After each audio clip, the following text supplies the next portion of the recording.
অন্ধকার রাত, নির্জন কবরস্থান, সদ্য দাফন করা একটি লাশ।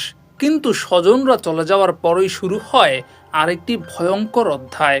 ওত পেতে থাকে লাশচোর, যারা চুরি করে নিয়ে যায় সদ্য মাটিতে রাখা লাশটি। মাটি সরিয়ে কবর থেকে তুলে আনা হয় মৃতদেহ, তারপর রাসায়নিক দিয়ে আলাদা করা হয় হাড়। কয়েক হাত বদল হয়ে সেই হাড়ই ধবধবে সাদা কঙ্কাল হয়ে পৌঁছে যায় মেডিকেল শিক্ষার্থীদের পড়ার টেবিলে। দাম 30 থেকে 40 হাজার টাকা। 2026 সালে দাঁড়িয়ে যখন বিশ্ব কৃত্রিম বুদ্ধিমত্তা ও 3D সিমুলেশনের মাধ্যমে মানবদেহের নিখুঁত মানচিত্র তৈরি করছে, তখন বাংলাদেশের 10,000 নবীন চিকিৎসকের পড়াশোনার হাতেখড়ি হচ্ছে কবর থেকে চুরি হওয়া লাশের হাড় দিয়ে।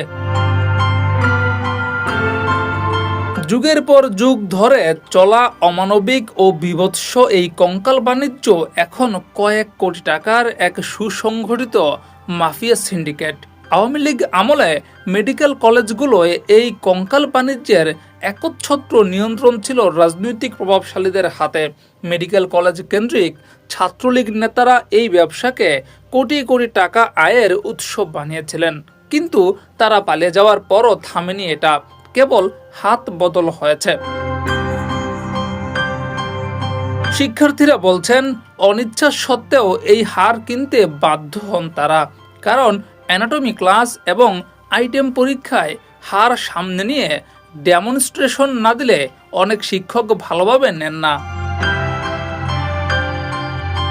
অথচ আজ বিশ্বজুড়ে রয়েছে কমপ্লিট অ্যানাটমির মতো অ্যাপ, যেখানে একটি স্মার্টফোনে দেখা যায় মানবদেহের প্রতিটি হাড়, প্রতিটি স্নায়ু, প্রতিটি লিগামেন্ট নিখুঁতভাবে।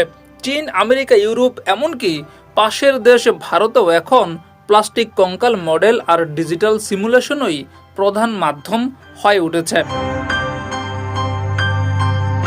প্রযুক্তির এই যুগে দাঁড়িয়ে আসল হাড় স্পর্শ না করলে শিক্ষা পরিপূর্ণ হয় না।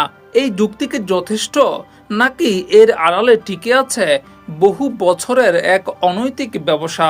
কবরের নীরবতা ভেঙে যে হাড় ক্লাসরুমে পৌঁছায়, তা কি শুধুই একটি শিক্ষার উপকরণ, নাকি একটি মৃত মানুষের প্রতি অসম্মানও? জিয়াউর রহমান, যুগের চিন্তা।